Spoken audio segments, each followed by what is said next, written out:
Hello, welcome to today's webinar where we will talk about how businesses can protect themselves from cyber attacks. My name is Tomas Smalakys. I'm a Chief Technology Officer at NordPass and NordLocker.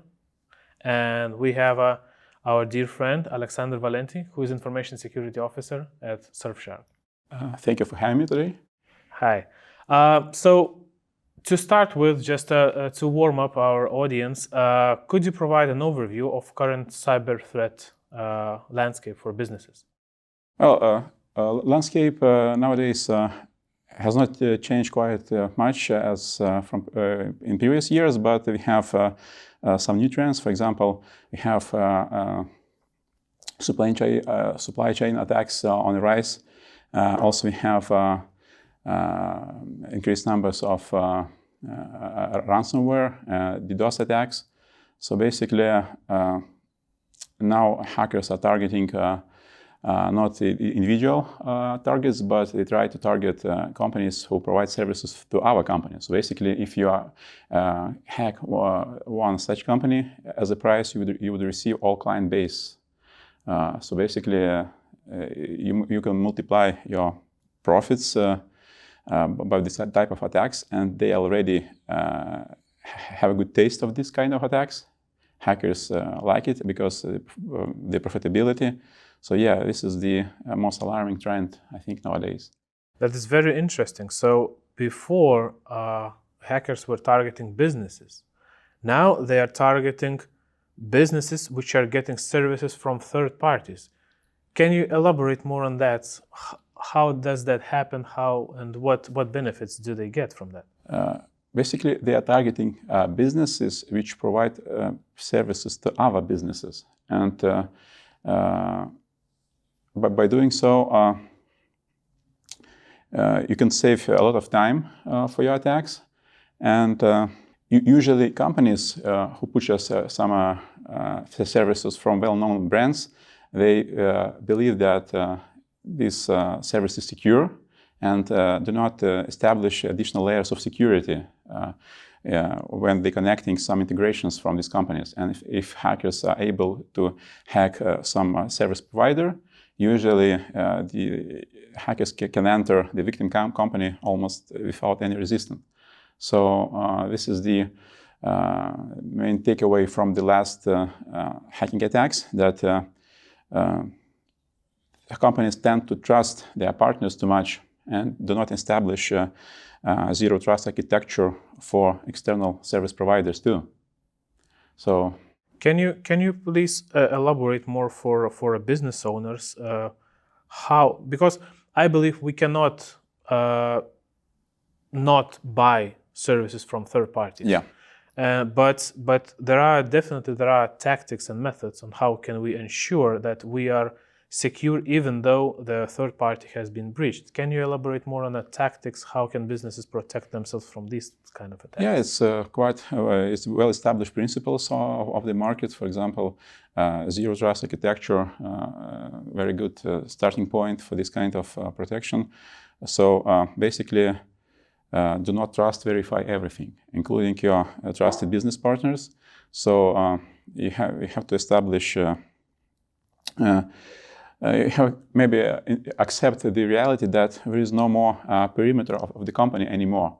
Because if when business is moving to the cloud, it's basically your perimeter is the whole internet.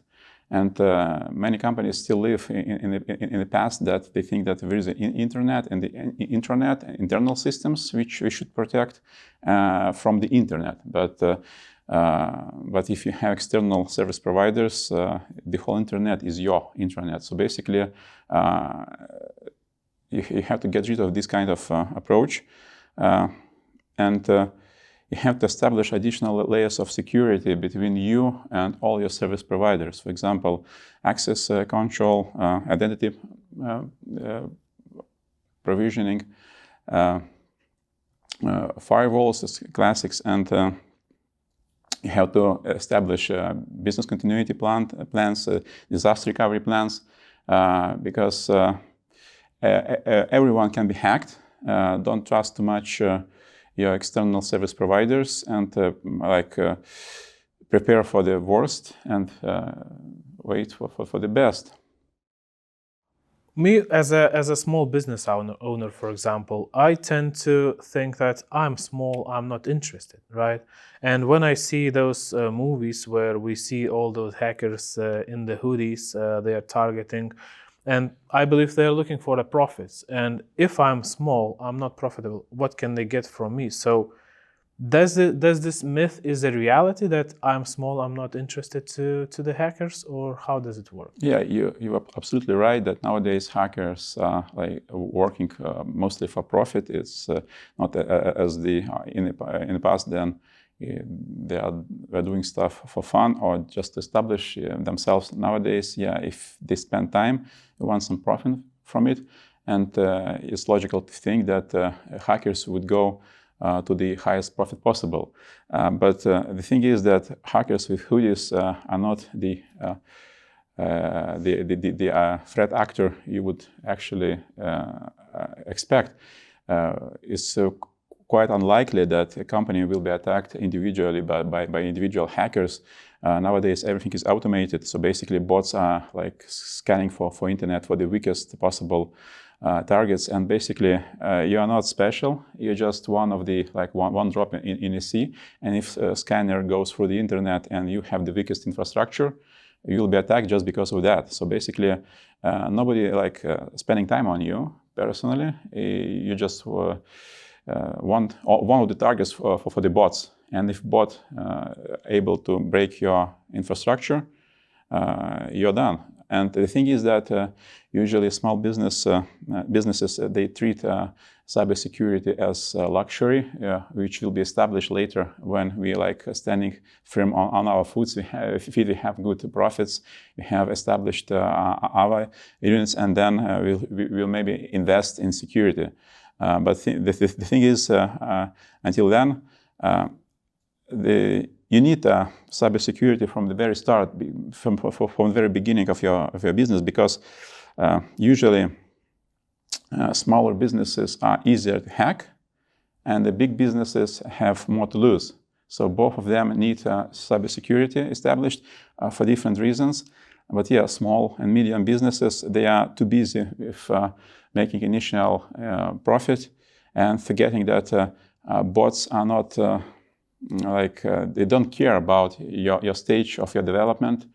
If you have vulnerability today, you will be hacked today. And the thing is that all these new vulnerabilities are used by hackers quite soon. For example, if you think that you have several weeks or months to address some hard vulnerability, you're wrong, because it takes hours or even minutes for hackers to use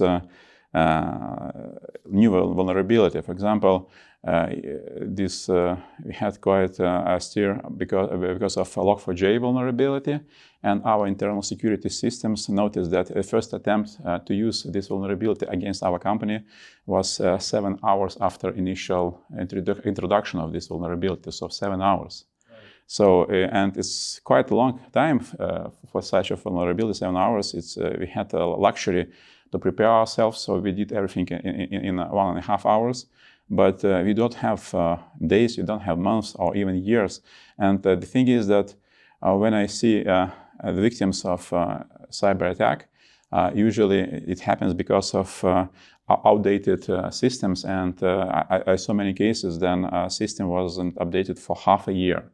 So just compare these numbers, half a year of neglected system against 2 hours or 7 hours of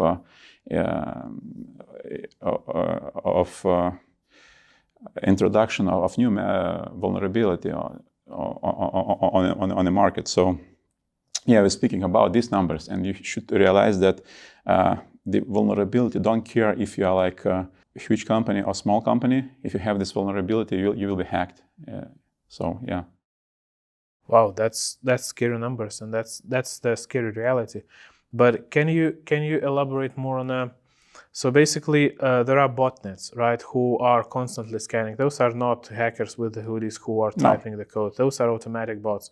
Can you elaborate more on what are the most, I would say, the most attacks used against the businesses? What are the methods? How can we teach our employees, our people, or businesses can teach their employees, even though they're small numbers, on at least get some preventive measures against these types of attacks? Yeah, so basically there are statistics that almost 30% of all internet traffic basically created by those bots. So 1/3 of traffic, it's like synthetic trash and used only to attack someone or just gather information in a not very ethical way. So the bots, they perform a lot of activities which are created for. Some bots are scanning for open ports. Some bots are scanning for vulnerable systems. Some bots are like sending phishing emails. Speaking about bots, relation between bots and employees, I would like maybe to point the latter one, these phishing attacks, because yeah, it's quite. People are already fed up with this term, phishing, and it's became a topic which makes people dull each day. But the reality is that if you want to attack some company, usually phishing is the weapon of choice because it's so simple and yet so effective. So yeah, if you want some example of bot-user relation, one of the examples is phishing attacks, and these attacks are old and they will never, or in the nearest future, won't go away. So companies should accept this threat and train their employees that this threat is real, and that spam filters won't protect you all the time. Even the best solutions on the market are not 100% guarantee against this attack. So you should definitely include this kind of topic in your security training. You should train your employees how to withstand this kind of attack, and they should be informed that it's not only email is the source for this attack. You can receive a SMS, you can receive a voice call. Basically, it's not like classical phishing as you think, but the principles behind those attacks are the same. Deceive people using social engineering, and it's basically phishing is the like scratching the surface for the lateral attack, and the scary statistics is that if you think that hacking happens like in the movies, like some bad guy in a hoodie try to hack your system, the thing is that technical attacks, when attack is performed only by technical knowledge and by exploiting system, according to the latest research, makes only 1% of all cyber attacks. 99% of cyber attacks rely on social engineering. So basically, rely on deceiving a live person into like luring into trap. So basically, if you rephrase the statistics, 99% of cyber attacks could be prevented by a vigilant employee.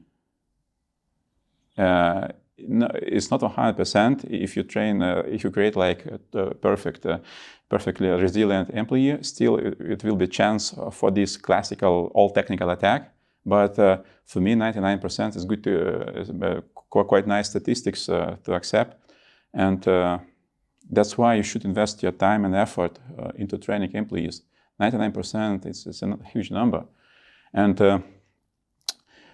if you analyze all the existing cyber attacks, we have a Mitre Corporation, a US governmental institution, which created very nice Mitre matrix. So basically, it's like the definitive collection of all possible cyber attacks, methods, and techniques. And the scariest thing is when you analyze all these techniques, from the initial attack to the data exfiltration, each type of the attack has techniques which can be performed by good psychologist, not a hacker. So basically, if you select the right types of techniques, good psychologists can perform a devastating cyber attack. And that's why your hacker is not the guy with the hoodie. The person you should be afraid of is a good psychologist, people who talk nice, finds approach to people quite easily. So basically, you should afraid senior from marketing team than from cybersecurity or infra team. Because nowadays, good psychologists could like perform devastating cyber attack. Funny, it sounds funny, but the thing is, we had quite a large number of examples when large companies were hacked only by using social engineering. Wow, you touched two very interesting topics. So on the one side, there is a technical aspect of the cyber attacks. It's a botnets where the systems are scanning. So the best way for the businesses to protect their perimeters is to patch the systems, right? Exactly. To keep the systems up to date and keep zero knowledge architecture, zero trust architecture. And also, it's good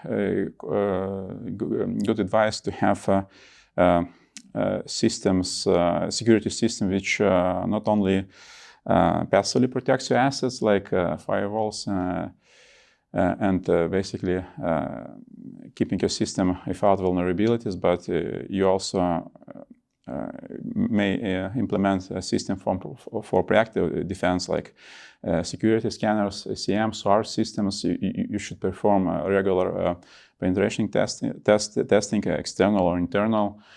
You should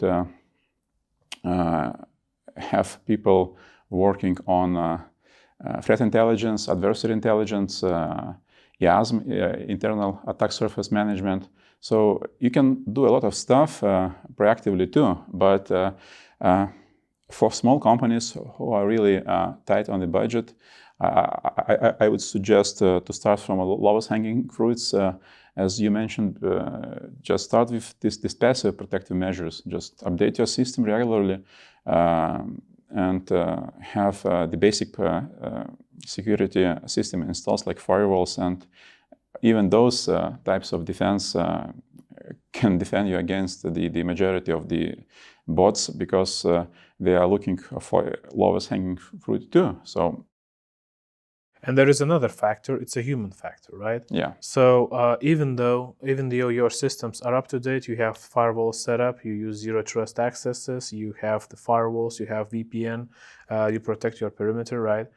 But on the other hand, there are people who work for you. Yeah. So what would be your advice for the business owners on that side? Once this is done, what can be done on educating people, on helping to reduce the percentage of the breaches which are happening because of the human error? Yeah, so security awareness, I think can be like achieved in two main approaches, or using two different feelings of employees, fear or curiosity. So some companies select the way of imperative, then employees are punished for the mistakes, establishing strict control systems, bossware, spyware.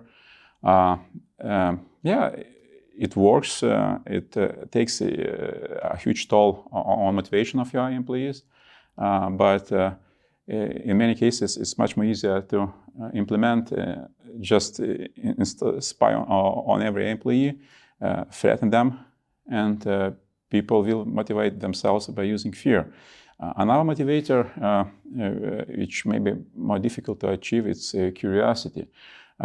When you are not making people to do something because I said so, but you should interest people why you should do so. For example, I like the approach, then you train your employees and you deliver the message that the knowledge you gather today, you can use not only to protect the company assets, but you can basically use this knowledge to protect yourself, because hackers, those bots, they will scan your devices too, and you will receive phishing emails too, just like the company. So if you listen carefully, if you learn how to be resilient against those attacks targeted at the company, you can protect yourself because you also have money as a company, you also have assets, and you have something to lose too.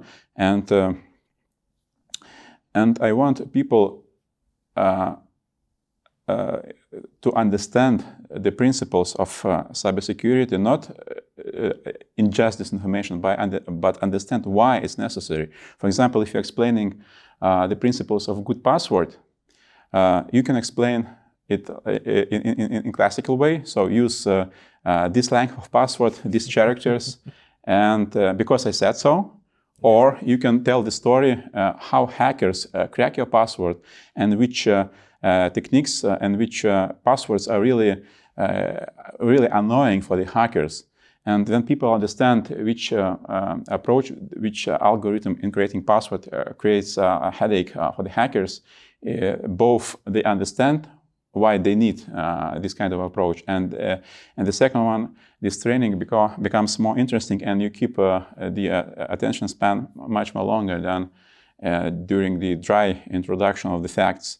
And it's you can deliver information in many ways. You can deliver as like traditional corporate way. The easiest, maybe the cheapest way, is just to like drop information in dry presentation. Then trainer delivers information to a trainee using old school presentation.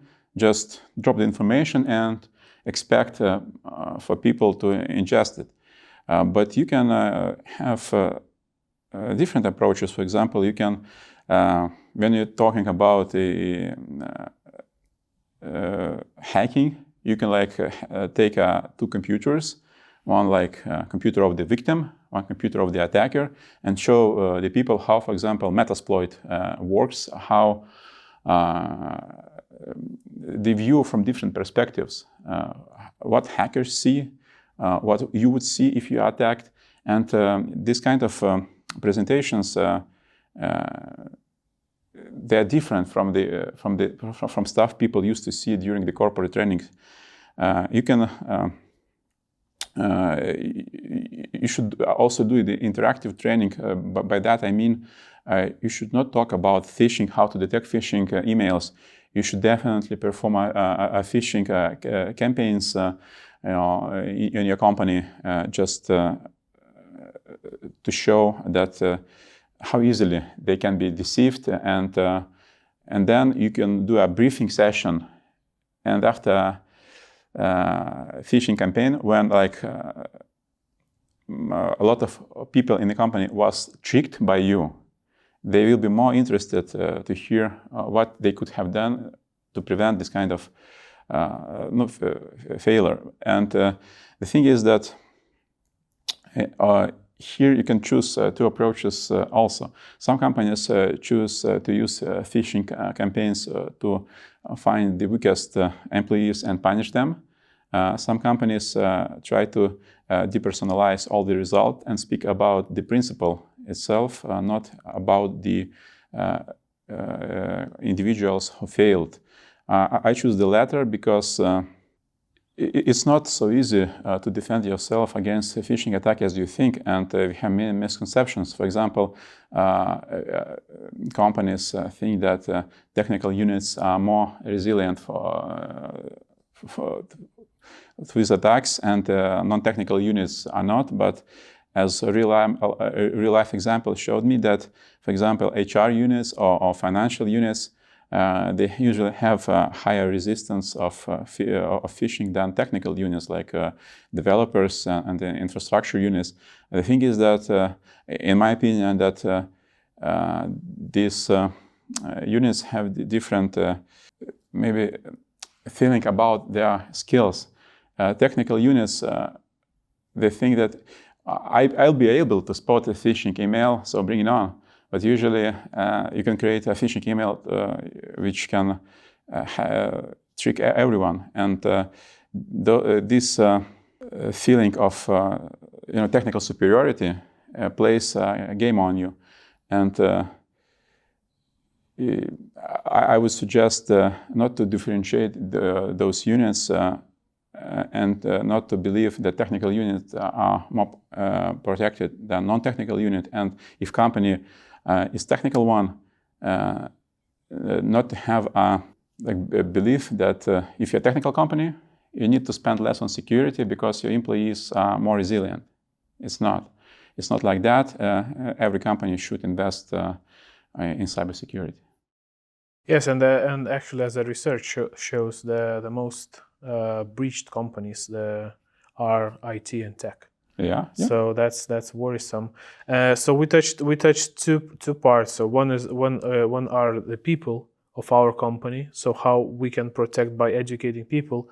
Other is systems. So combining those two. And we have a phishing. As you mentioned, phishing was very sophisticated, and even the smartest employees, doesn't matter from which department, they can be caught on that. Can we move into this part a little bit? And once you get the phishing, right? So once you get a victim to the phishing attack, what happens next? So how can this lateral movement is happening, and what's next? So let's start with a phishing attack, and how does this happen? What happens next? For example, after I click a link, and then we can dig into the access to the systems. Yeah. So phishing, they may strive for multiple outcomes of the attack. For example. Maybe the most classical example of phishing, if you have some email with attachment or link, but do not forget pretexting attacks. When you receive a phishing email which do not contain any link, any file to click, and people always wonder, okay, this email doesn't have anything like sinister in it, so why hackers would send this kind of email to me? Actually, there are multiple reasons for that. For example, as I mentioned before, pretexting attack is used to establish initial communication with the victim, to have a conversation, to introduce himself as a trustworthy person. So this is the one type of attack when you are not attacked from the beginning, but they're creating relations to attack you later. So you should also be aware of this kind of emails. If it's not with links and attachments, it doesn't mean it's safe. The second reason that when you can receive this kind of harmless email is when hackers try to test which employees are outside the office, like on vacation, and usually those employees have auto replies to the emails. Even if by receiving this kind of generic email, system will automatically answer, "Sorry, I'm on vacation," and the outcome, which profitable for the hacker, hacker would receive a email template of the company with all these headers, footers, and the next step he take this template, company template, and perform a BAC attack, business email compromise attack, when hacker would impersonate some company employee or impersonate some internal email, and this attack will be more successful because it is using a legit company template. So even if you receive this kind of emails which seems to be empty, you should be also alerted by them, because it may be a pretexting email or maybe email to gather template of your company. So in both situations, you should inform your security team, and because it is already an attack. Speaking about classical phishing emails, the things that they use to against you is usually malicious links, attachments, and don't forget tracking pixel. So let's talk about each of them individually. So link. Many people think that just clicking on the link, not downloading anything, not opening anything, what you downloaded, it's not dangerous. But the thing is, there are a lot of malware which can be installed on your machine just by clicking malicious link. Yes, it's a rare type of the attack. It's quite technically sophisticated. It's not happens every day, but yeah, it's still possible. Just clicking on the link could infect you.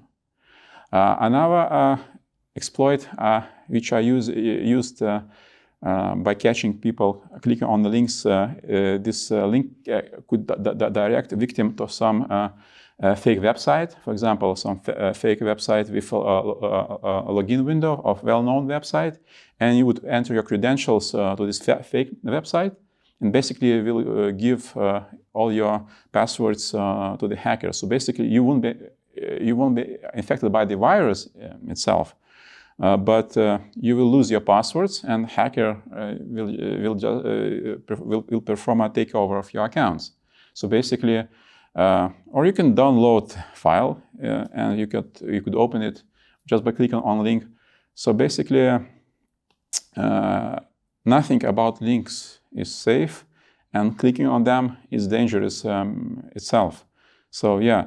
And the interesting thing I noticed that people tend to believe buttons more than links, because usually they are trained, don't click on links, don't click on links, don't click on links, but nobody mentions buttons. And if you like insert some nice button in the email of some trustworthy provider, like a link, like a button of Google Drive or something trustworthy, for some reason, people would likely click on that button because some perceive those buttons not as dangerous as links. But the thing is that there is absolutely no difference between buttons and links. It's basically clicking on external hyperlink. So yeah, don't forget that buttons are as dangerous as links.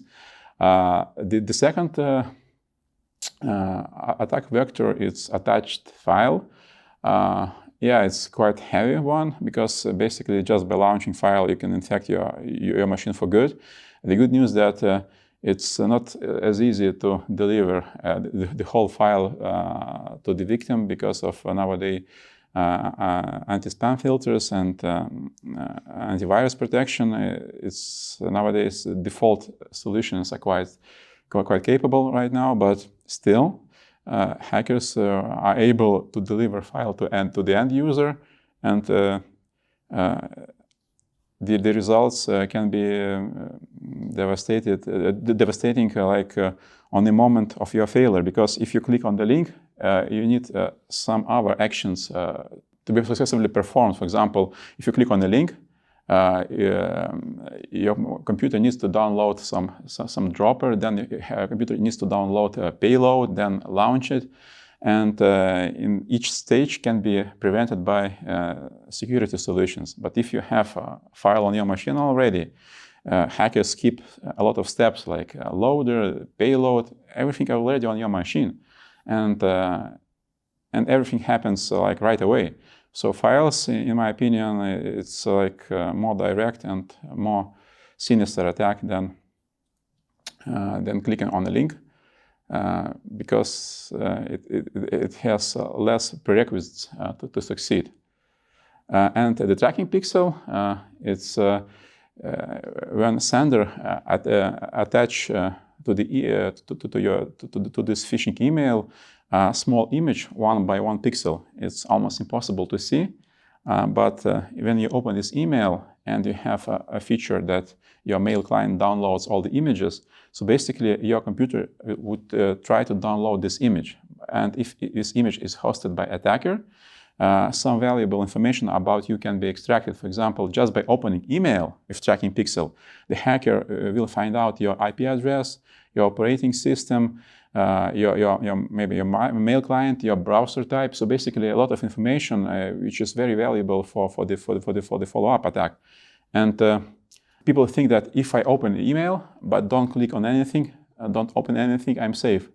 No, only the opening email itself and not doing anything else, you are still gave something to the hacker. So you need to be aware of this kind of attacks against you. And for example, the next question would be, so what can I do against those tracking pixel, because I know that links don't click on them. I know about files don't click on them. Tracking pixel. Tracking pixel, you can disable image preview or image download on your mail client, or some operating system and some mail clients, and they download images through their infrastructure and then relaying this image to you from their servers. So basically, hackers do not see your real information. They see information of this company. So I don't want to mention this company not to do a advertisement, but this is a large company. And so the good news is that some businesses really think about you beforehand, and somehow you are protected already. But if you are seeing images on your emails when you open it, consider disabling this feature. And by doing so, just opening your email won't harm you in any way. So let's consider we are the part of that percentage which we got hacked, right? So is it even possible that just one single file which attacker or bad actor gets his hands on could compromise the whole company? Absolutely. The thing I see in my nightmares is so-called horizontal movement, or when one infected machine is the cause of and the reason why the whole company was infected. Yeah, it happens much more easier than you think. And if you, I won't mention the name of this huge company which was hacked, but it was attack performed by hacker. The hackers were able to access the intranet of this company, and company had public shared folders opened in this intranet, and one of the shares contained script, and script contained key for the kingdom. So basically a key of a privileged access management system. So basically they infected one machine, get themselves inside the intranet, found useful information on the other machine. It was the password for all machine management, and then they took over the whole company, their internal chat system, basically everything. And people who are interested in cybersecurity news already know what company I'm talking about. It's one of the market leaders. It wasn't a small company. It was a market leader. And if it happens to the best of us, it can happen to everyone.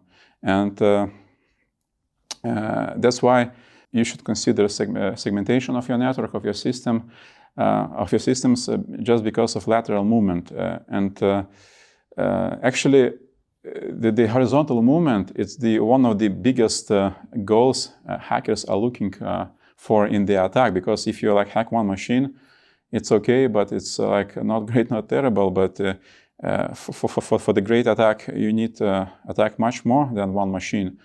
And so lateral movement and this horizontal movement is one of the main goals of the hackers, and they would do everything to achieve this goal.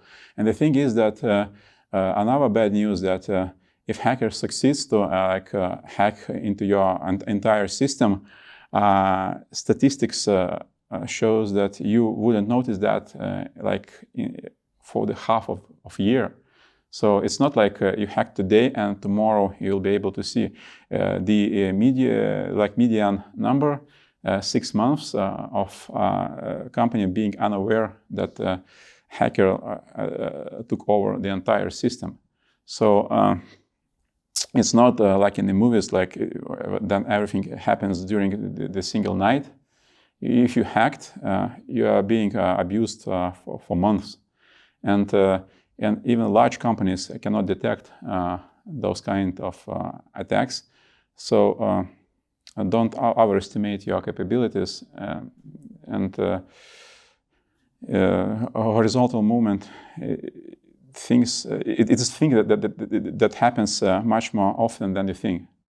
So if I got hacked, right, and I have my critical files, for example, in some shares, what would be the best practices on protecting those files from the attackers? So basically, if a hacker inside your network and can horizontally move across your machines and can access information on these machines, so basically it means like not only access, the hacker can retrieve this information. So basically files can be downloaded from your system to the the only way to protect yourself to make those files like useless, unreadable, so to encrypt them. And that's why one of the major cybersecurity principle that you should encrypt your information in transit, and don't forget to encrypt information at rest. So all your databases, all your file storages should be encrypted at rest, just because of that. Because one day, I'm not like I don't want to be a herald of bad news, but you should accept the reality that there is no unhackable company. So if I'm not saying, okay, I won't say when, but I will say if your company is hacked and the hacker is able to perform horizontal movement across your network, encryption and secure file storage can be your last resort to protect yourself, and even if you became a victim of cyber attack, to minimize the damage as much as possible. So we touched a lot of topics like zero network access, zero trust architectures, encryption, people and education, software patches. So a lot of small companies, they, as you mentioned, and I believe as statistics shows, they do not invest. And they do not look into that. They try to find the market fit. They try to find their business model, and they try to earn money. What, in your opinion, since you have years of experience in cybersecurity, what, in your opinion, would be the kind of bare minimum to have at least some protection against cyber attacks? Well, you mentioned the things I call lowest hanging fruits. When you're implementing some security measures, you always perform the analysis of impact and effort. So you should start from stuff which low effort to implement and have a high impact. And then when the company matures, you move to medium impact, medium effort, and then if you have a well-established security team, you can actually move to the highest possible tier, high effort, low impact. It's like you're flexing in cybersecurity in terms of, low effort, high impact. For example, one of the examples, multi-factor authentication. It's very easy to implement, and it can protect your systems from lost passwords and lost credentials. Very easy to implement. For example, you can use a centralized password manager, because nowadays we are reaching a moment of password singularity. I call it this password singularity. Then average user have so many systems to manage and so many passwords to remember that we have this fatigue, and person just rely on one password for all the system, because he just gives up on remembering all the password, and then credential stuffing attack happens when it's enough to hack the weakest system to get password from that system and try that password on every other system, and usually more than 45% of users are using the same password for everything. So basically half of the cyber attacks where hackers get your password, half of these attacks transform into a credential stuffing attack when hacker tries those passwords on any known platform. For example, if a hacker hacks some very simple and primitive web shop which were not protected and receive the password of the customers, and you were this customer, and they would try your password on payment provider websites, on social networks, on banks. Banks have nice protections, but some of the important websites, they don't. And usually people are wondering how they were able to hack my social media account, because I was very careful about this password. It was long password, it was strong password. Yeah, your password was strong, your password was 20 symbols in length, but it was used in a very unprotected website, and that provider lost your password. And it doesn't matter how long it is, hackers know this password, and they don't crack this password, they just use it. And I have another saying that hackers do not hack into your account, hackers log in to your account. So the most popular way of that attack is just get your password somewhere and just try it. Because to brute force passwords, it's last resort, and basically no one does it, because all these websites have protections against those types of attack. That's why they would use credential stuffing, steal your password from someone else and use it on our accounts. That's then right now these password managers comes into play. People are biologically unable to remember such number of passwords, so we need help. So use password manager to store all your different passwords, and create a single password to protect password manager, a huge one, a very complex one, very difficult to remember, but it's only one password. And then you could generate even harder passwords by the password manager, and it works wonders. I have my colleagues from cybersecurity industry which are extremely paranoid and they claim that even password managers is best solution, because you can hack password manager, and the best solution is your brain and your memory, because the only way to hack your memory is torture maybe. And but I think that password manager is more than good enough for majority of cases. It's not perfect, but it's much more better than the single password used on everything. So we do have multi-factor authentication. Multi-factor password manager. Password managers. Then I would suggest centralized access management and centralized credential management. So have your systems, your company systems, which are using integrated into single sign-on system. So you have one point of credential storage. So you can have a SSO system, which are very nicely hardened, and use this well-protected system to provide credentials to your other systems. Because if you have a multitude of systems, you will eventually meet the same problem I mentioned 2 minutes ago. Too many systems, too many things to remember, and your employee would use the same password on every system. And single sign-on solves this problem, because you may enforce 2FA, multi-factor authentication on this SSO system. You can enforce password policy on this system, and basically it's only one system to manage. And if you have best practices, good practices on this system, these practices trickle down to all your other system. So just before we go to our last question, so just to summarize, so keep your systems up to date. Yeah.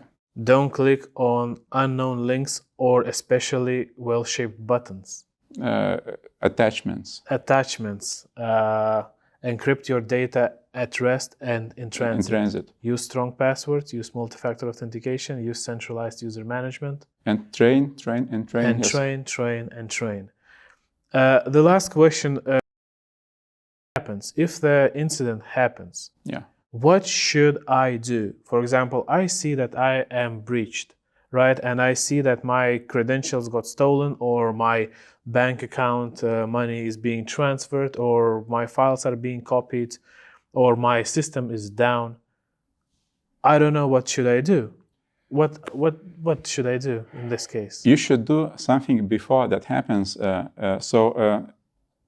If you are lucky enough that you haven't been hacked yet, do some homework. First of all, I would suggest to each company to prepare a security incident response plan, because it's better to have to be prepared than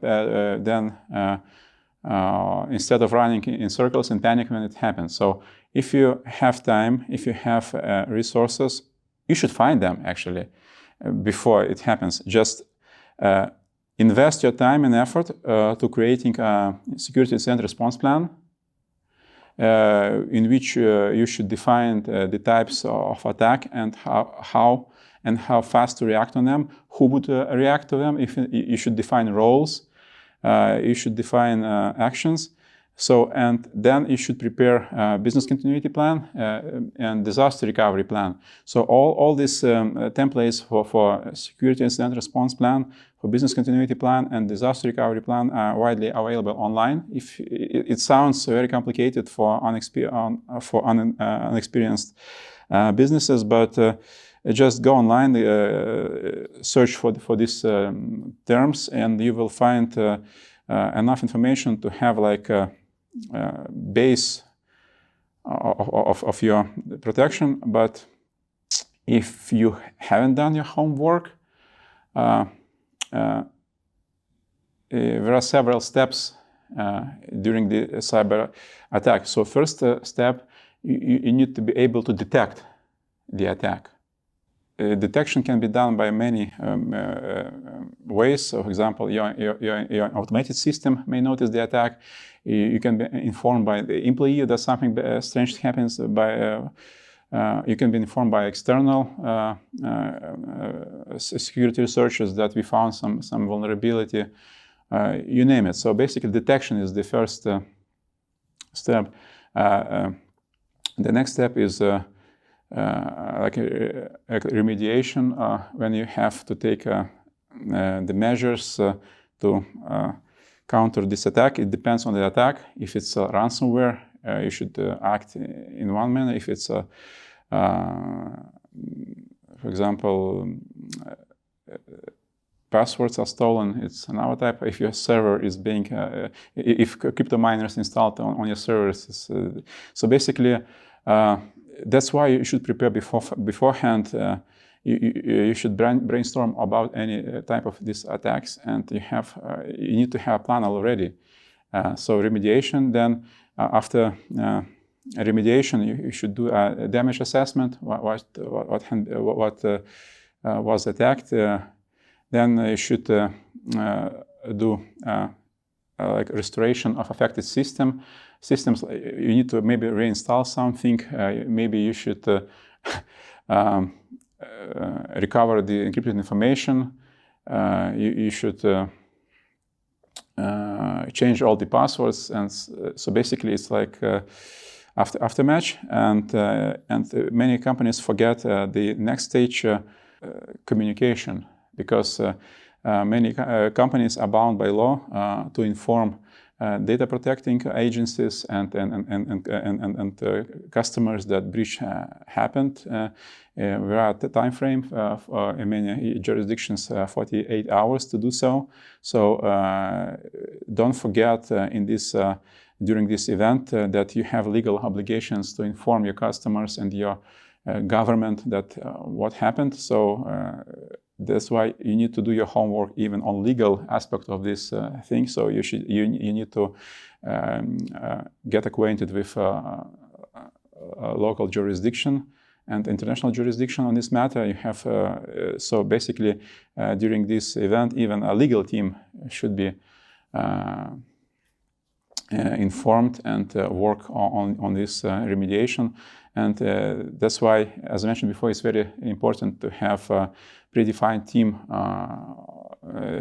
like security incident response team, CIRT, predefined like right here, right now. So to include, for example, CTO, to include CISO, to include your legal team, to include your PR team, to include your C-level officers. So, yeah. But things I told you, it's basically that is basics which should be included in security incident response plan. So maybe I gave you some hints, some search for those topics online and for more extended explanation, and just put on your plan. And you will see that it's being prepared saves a lot of nerves, money, and effort in combating cyber attack. So as you just told, there are kind of low effort and huge impact activities which can be done by the businesses even today. There is plenty of information online. We can go, we can look for that. We can start preparing our businesses. But the most important, we need to understand that we are potential victims for the cybercrime. So thank you for this hour. Thank you for your talk. It was very interesting to talk to you. It was very interesting to hear you. It was Aleksandr Valentij, Information Security Officer, and I'm Tomas Smalakys, Chief Technology Officer for NordLocker and NordPass. Thank you, guys. Thank you.